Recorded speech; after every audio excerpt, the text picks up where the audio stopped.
Una lagartija radioactiva peleando contra un mono gigante con esteroides. Claro que sí, amigos, claro que sí.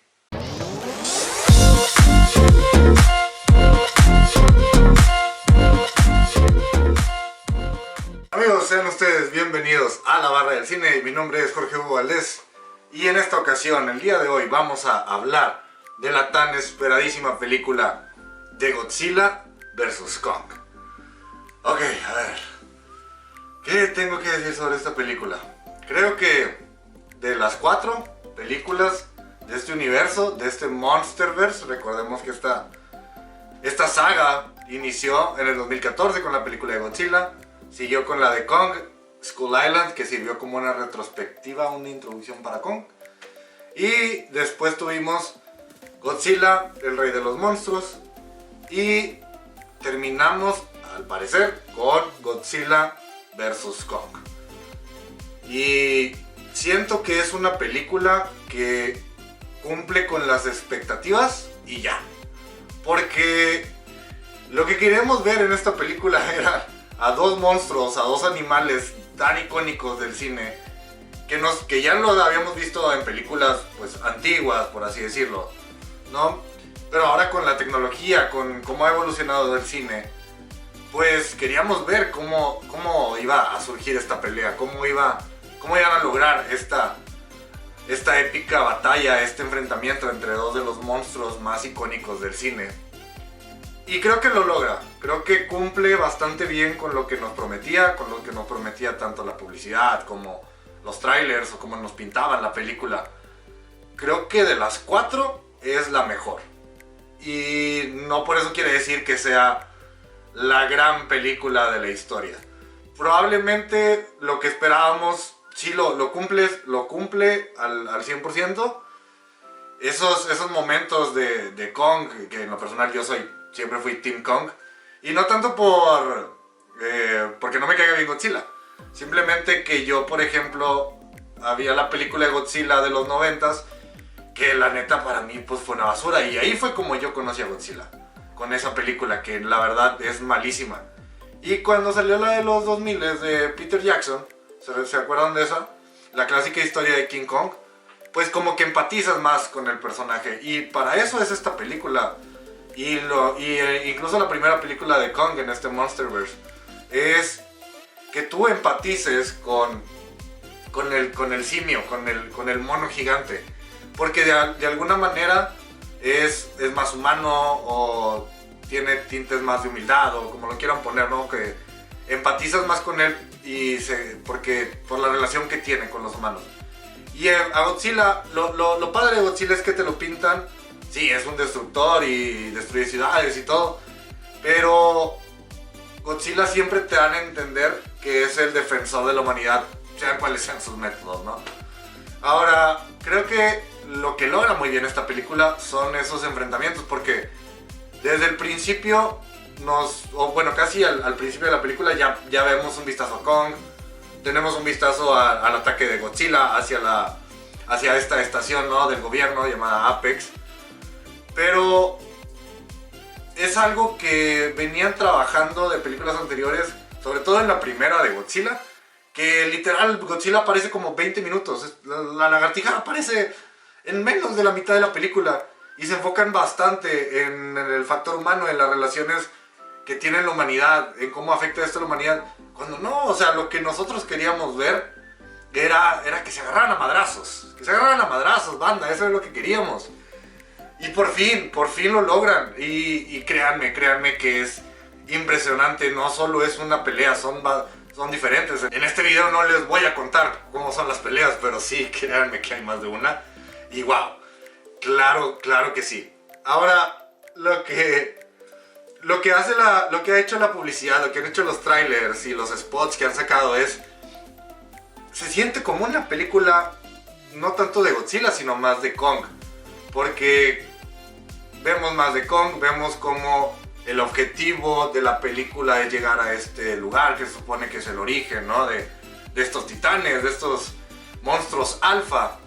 Y Kong sirve como el guía, ¿no? King Kong sirve como el guía para llegar a este punto. Y Godzilla simplemente lo ponen hacia un lado, que no es que no tenga protagonismo, simplemente Godzilla sigue siendo lo que es.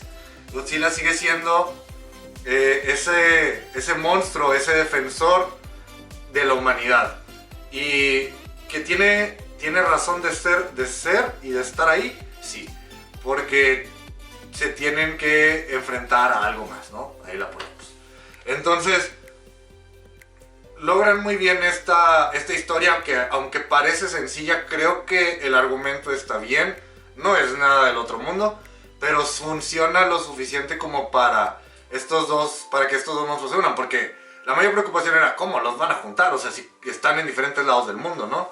Y Kong está en una isla que nadie conoce, aislado. Pero creo que el argumento funciona bastante bien. Mis problemas con esta película, pues sí son varios. Son varios. Por ejemplo, el problema de estas películas, o sea, no solo de esta, sobre todo creo que, no tanto en la de Godzilla, porque, teníamos a Elizabeth Olsen en la primera, ¿no? Y teníamos a Bryan Cranston, que aunque lo desaprovecharon en esa película.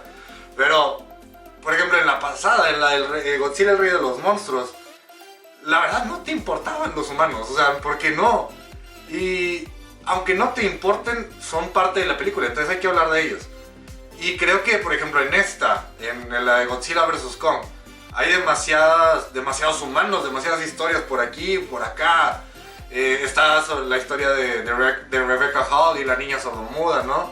La historia del villano que es de Demian Bichir.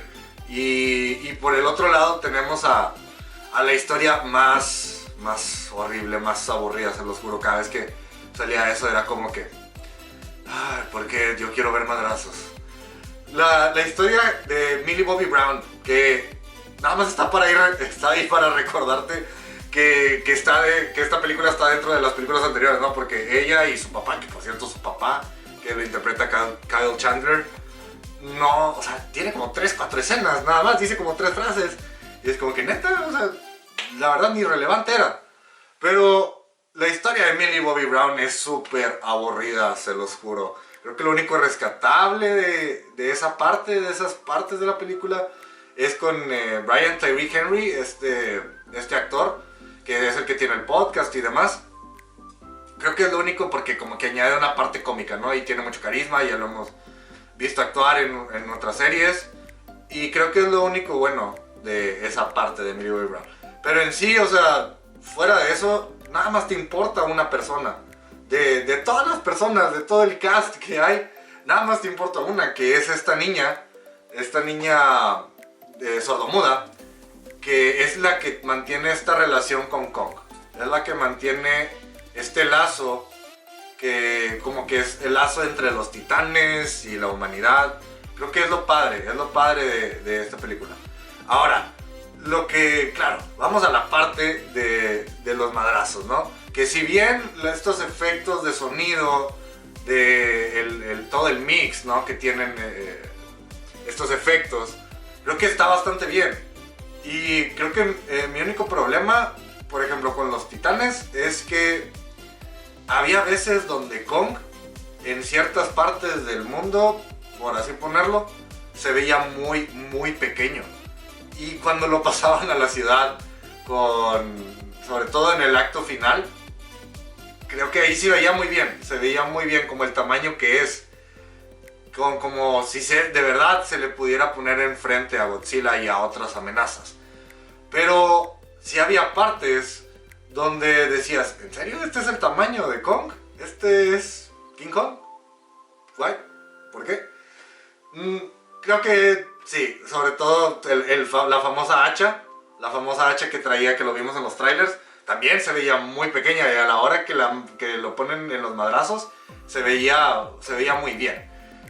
Creo que eso es mi problema con la película, pero aunque sí no importa tanto el tema de las personas, de la humanidad, de estas historias que sirven como guía, porque imagínense ver una película de 2 horas donde nada más estén Kong y Godzilla, o sea, sin nada de diálogo, o sea, no se puede, ¿no? O sea, lo podrían reducir nada más, pues, aviéntate una película corta, un corto de 1 hora, menos. donde se agarran a madrazos. Pero no, tiene que haber una historia. Y aunque la historia funciona bien, creo que los personajes o algunos personajes están de más. Y no porque sean... Por ejemplo, Millie Bobby Brown es una muy buena actriz. Pero aquí nada más está como para recordar, sí, estamos dentro del mismo universo. Y ya. O sea, no sirve de nada más. El personaje de Rebecca Hall, que es como la protectora de Kong, está de más, yo creo. El clásico villano de mi empresa. O sea, es una historia clásica. Es una historia clásica que sirve como guía nada más para que los monstruos que tanto queremos, pues se agarren, ¿no? Y fuera de eso, de las 4 es la mejor película. Creo que está bastante bien logrado. El resultado promete, no supera ni baja mis expectativas. Simplemente cumple con lo que yo quería ver en el cine. Si tienen la oportunidad de ver en el cine, la verdad vale demasiado la pena por las luces, los efectos, los sonidos, todo, el soundtrack, todo. Todo es mejor verlo, este tipo de películas que son los famosos blockbusters, verlos en la pantalla grande. Pero bueno, eso es lo que yo pienso. Díganme ustedes si les gustó esta película, qué les gustó, qué no les gustó. Si creen que vaya a continuar esta película, este universo de monstruos, este Monsterverse. Esperemos que sí, la verdad creo que hay para más historias, sobre todo del lado de Godzilla. De Kong creo que no tanto, aunque sí hay otros monstruos, pero creo que del lado de Godzilla se podría continuar más, ¿no? Y ya en una película donde sean aliados y demás. Suscríbanse a este canal, denle like a este video y activen la campanita para cuando suba nuevo contenido. Mi nombre es Jorge Valdés y esto fue La Barra del Cine.